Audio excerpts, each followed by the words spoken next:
Bonjour. Aujourd'hui, j'ai l'honneur d'être dans la classe de Frédéric Côté, qui est enseignant en mathématiques au séminaire Saint-François. Bonjour Fred. Salut Stéphanie, ça va bien? Ben oui, toi? Oui, je suis content de te voir. Fred, là, si je suis ici, là, c'est parce qu'au printemps passé, on s'est rencontrés dans un créacamp. Oui. Et ce qui t'intéressait, Ouais. et ce qui t'intéressait, c'était de suivre la thématique proposée par Catherine Michaud sur revoir l'évaluation. Oui, vraiment. C'est sûr que dans son pitch de vente qu'elle fait au début, c'est particulièrement intéressant parce que, tu sais, elle arrive et elle dit plus de sac, plus de correction, plus de... Mais en termes de réflexion sur l'évaluation, j'étais vraiment pas avancé.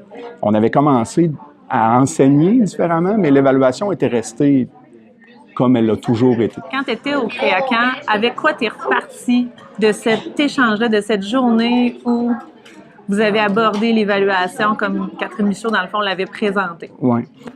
Sa façon de voir, sa façon de dire, bon, ben, au lieu de préparer une activité pour aller évaluer l'addition de fractions, on va préparer une activité pour dire, bon, ben, aujourd'hui, on travaille sur, ou cette semaine, on travaille sur la collaboration.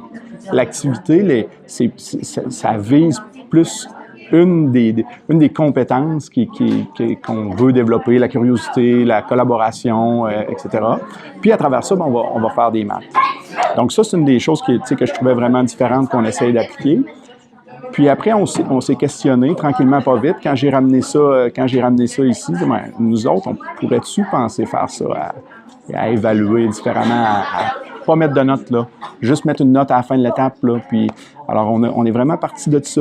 On prépare des grilles. Donc pour chaque à des moments précis dans l'étape, on a une grille qui va décrire où est rendu l'élève par rapport à des compétences mathématiques, des compétences générales. Tantôt, je parlais de la curiosité, donc on évalue tout ça, la collaboration. Mais nous, on travaille avec... au début, on avait 3 cotes. Là, on est rendu... Catherine en avait 3. On était parti de ce qu'elle faisait. Là, nous, elle était à jaune, rouge, vert. Au début, on trouvait... L'idée est bonne, c'est parlant. On trouvait, nous, qu'on manquait un peu de nuances. Donc, nous, on travaille avec... les élèves sont habitués maintenant TS, SM et BA. Donc, très satisfaisant, moyen ou besoin d'amélioration. Okay. Donc, pour chacun des thèmes qu'on veut évaluer, on va mettre ça, puis on se donne un endroit où on va écrire des commentaires, puis on va avertir le parent s'il y a un problème. Là. Si, normalement, ce que vous auriez reçu, c'est une note qui est proche d'être en échec ou pas, parce que le parent veut savoir ça, puis c'est normal. Légitime, ça, oui. Donc, les évaluations, si je comprends bien, là, les tests... Ouais. Avec des notes vous permettent d'avoir des traces, mais vous allez au-delà de ça pour tracer un bilan complet. Oui, clairement. Clairement qu'on va au-delà de ça, mais les tests, c'est quand même pas des tests avec des notes. OK. C'est des tests, mais où on va, avec notre grille, par exemple, on disait, bon, ben, on va évaluer la réduction d'expression algébrique, la résolution, décoder les informations pertinentes dans le texte. Donc, on va avoir des critères, et chacun de ces critères-là va être évalué, mais sous forme encore de très satisfaisant, moyen, besoin d'amélioration. Okay. Donc, on a complètement éliminé note ça. Comme telle, chiffrée, on va dire. Oui, exactement. Comment se fait la rétroaction avec les jeunes pour tirer un maximum de bénéfices comme rétroaction avec les jeunes? Parce que les jeunes aussi s'auto-évaluent un peu. Oui, il y a une partie d'auto-évaluation. Puis, dans le fond, nous, la note d'étape, à la fin, ce qu'on fait, c'est qu'on avait nos observations qu'on a eues durant l'étape. Puis, les élèves doivent compléter un bilan. Donc tout ce qu'on a, un peu tous les critères qu'on a énoncés durant l'étape, ils doivent remplir eux-mêmes cette grille-là. Tu sais, ça, c'est tout vers où on voudrait aller, à ce qu'il y ait un journal de bord, un peu, un portfolio. On n'est pas encore là, mais c'est ça qu'on voudrait faire, où on pourrait, en début d'année, dire, bon, ben, voici pour la première étape, là, ce sur quoi on veut t'évaluer. Puis après, aujourd'hui, ou en devoir, parce que les devoirs, on essaie de modifier la façon, le type de devoir qu'on donne, bien là, vérifie, va valider là, les 3 premiers critères, t'es rendu. Okay? Donc, on aimerait ça en arriver là, mais pour l'instant, c'est juste ponctuel, donc on le fait à la fin de l'étape, remplisse le bilan. Puis, à la fin de la première étape, nous, plutôt que d'avoir un examen d'étape, on avait des rencontres individuelles. Okay. Donc, on a planifié. Donc, on avait pris un bloc de 3 heures où on aurait dû avoir un examen, mais au lieu d'avoir un examen, on avait des rencontres individuelles avec les élèves avaient un travail un peu comme ça à faire pendant que nous, bien, on rencontrait tout le monde. Puis là, on faisait le tour de ce qu'eux autres avaient noté, comment c'était leurs observations, exactement. Puis, à la fin, on regardait ce qu'eux autres avaient dit. Puis là, j'avais très simplement, c'était est-ce que tu considères que tu dépasses les attentes? Fait que ça équivalait à 90 ou 95, s'ils pensaient que c'était 95. Ça a été quoi ta surprise au travers de ces échanges-là à la fin de l'étape avec tes élèves? Bien, j'ai été, en fait, j'étais un peu, je me posais la question, mais ce que j'avais entendu de Catherine, justement, c'est que, parce que ça, c'est le format un peu calqué de Catherine, c'est que les élèves, ils se surévaluent pas. Là. Il y en a 2, 3, mais c'est une faible minorité. Puis moi, quand j'en parle autour de moi, tout le monde me dit, puis même la première fois, j'ai dit ça aux élèves, on va tous se mettre 100. Ben, on verra. Puis effectivement, c'est une grosse majorité où il arrivait à plus ou moins 5 points d'écart. Là. Puis on va se le dire, honnêtement, dans certains cas, leur évaluation était peut-être meilleure que la mienne. Là. Je veux dire, tu sais, moi, je trouve qu'on donne beaucoup de pouvoir. On pense que parce qu'on a fait 7 tests, puis que les tests, il y en a un sur 20, l'autre sur 25, puis que je les additionne, puis que ça donne 83 à la fin, que ça, on pense que c'est objectif. Pour moi, c'est pas plus objectif que d'évaluer comme je le fais présentement. C'est moi qui ai choisi mes questions dans des évaluations, c'est moi qui leur ai accordé un poids, c'est moi qui... Donc, il y a toujours une part de subjectivité. Il va toujours en avoir. On est des humains, on travaille avec des humains. Et qu'est-ce qui t'aide vraiment dans sa façon d'enseigner? Ben, c'est qu'on apprend des maths, mais on n'apprend pas des maths en même temps. Qu'est-ce que tu veux dire? Ben, tu sais, genre, il nous apprend d'une autre manière, des maths. OK. Avec des cas puis des exemples plus concrets, peut-être? Ouais, c'est ça. Ben, je m'évalue moi-même. C'est moi qui dis ma note. Donc, je dois me positionner. Donc, mettons que j'ai des bonnes notes, ben, je me mets genre S, satisfaisant. Si j'ai pas des bonnes notes, je peux mettre BA, j'ai besoin d'amélioration. Ça permet de savoir où je suis. Parce que, comme, mettons, une 80%, ça me dit pas vraiment où je suis. Parce que, genre, mettons, l'algèbre, ça va dire BA, ça, faut que j'améliore ça. Les calculs de l'addition, mettons, TS, ça, je suis correct. Ça m'aide à me situer. Donc, est-ce que ça te permet de savoir plus ce que tu vas apprendre encore? Oui. Oui? Est-ce que tu sens que ça te permet aussi d'être plus responsable de ce que tu as à faire dans tes cours? Oui. Oui, tu dirais ça. Puis, c'est quoi la plus grande qualité de ton prof? Ah, c'était... il est souvent content. Il est souvent content? Il nous fait rire des fois. Il fait rire. Ouais. Merci beaucoup d'avoir partagé ça avec moi. Ouais, mais des fois, c'est dur parce que tu veux pas, genre, te surévaluer ou te Dévaluer. Ouais, c'est ça. Fait que c'est quand même dur, ouais.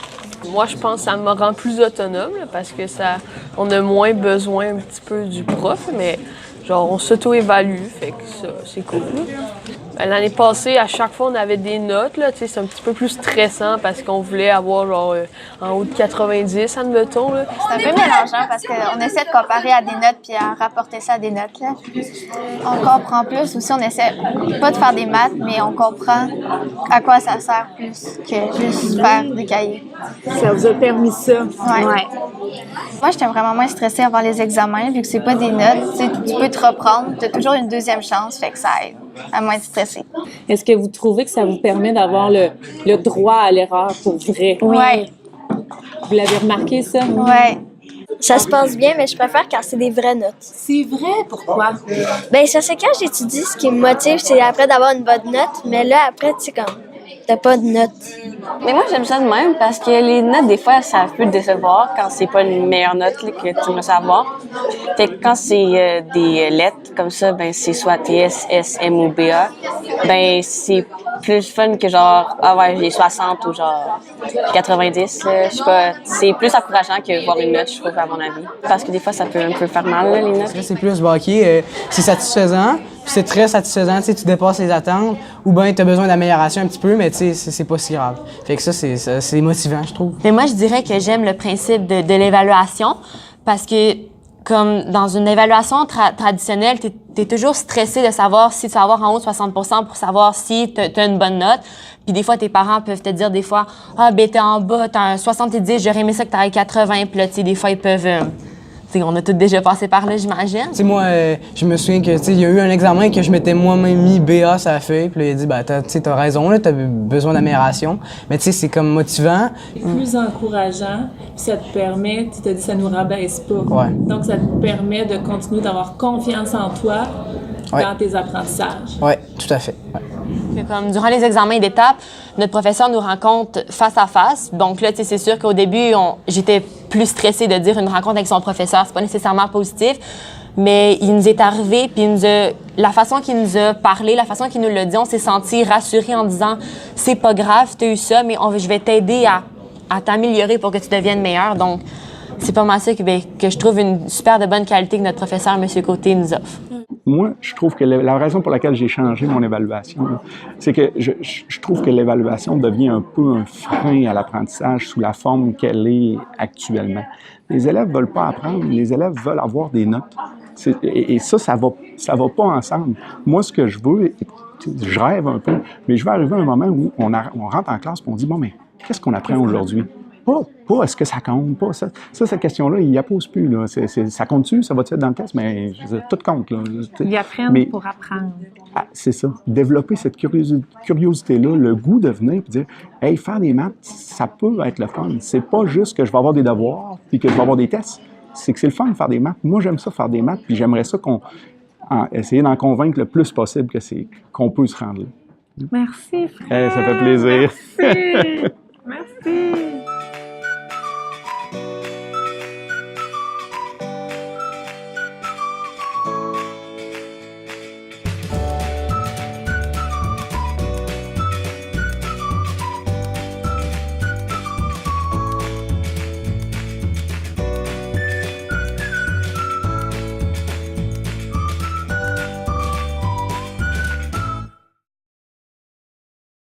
Ouais, je suis d'accord.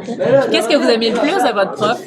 Je trouve qu'il peut être drôle aussi, là. C'est le fun des fois avec lui. Puis il peut nous comprendre, là, que, tu sais, il n'est pas juste, ouais, ben faites ça, puis faites ça. Il nous comprend, il sait. Il veut nous expliquer. Ouais, il veut qu'on apprenne. Là. Est-ce que vous le sentez qu'il aime beaucoup les maths? Ouais. Ouais. Et comment vous le voyez qu'il aime beaucoup les maths? Ben, des fois, quand on fait des numéros, ben, c'est déjà le même, le résultat, là. Puis genre, il juste regarder un petit peu, puis il le donne, là. Fait que, genre, il est vraiment bon en maths, là. Tu vois qu'il aussi, il aime ça, là, donner des cours de maths. Ouais. C'est pas comme s'il était tanné de faire des cours comme ça, là. C'est vraiment sa matière à lui, là. Merci. Fait que là, sur une note de 1 à 10, c'est quoi la note que vous donnez au fait que vous n'ayez plus de notes?